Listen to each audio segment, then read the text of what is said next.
Hvala lepa za besedo. Pozdravljam Trumpov bližnjevzhodni mirovni predlog, predvsem zaradi tega, ker je uravnotežen. Nekaj dobijo Izraelci, zagotovilo za mir in varnost, nekaj pa tudi Palestinci, to je svojo državo.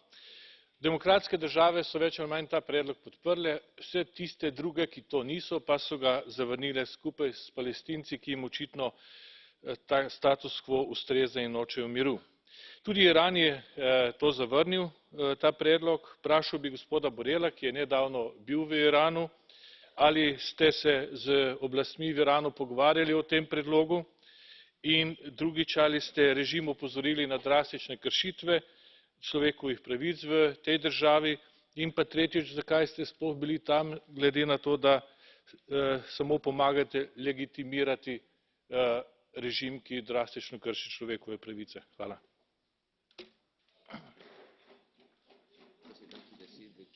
Vielen Dank, Herr Kollege Sver. Ich habe vergessen mitzuteilen, dass ich dreimal so viele Wortmeldungen habe, als eigentlich vorgesehen sind, und bitte um Verständnis, wenn ich da sehr stark kürzen muss. Es folgt Herr Kollege Ruiz de Vesa.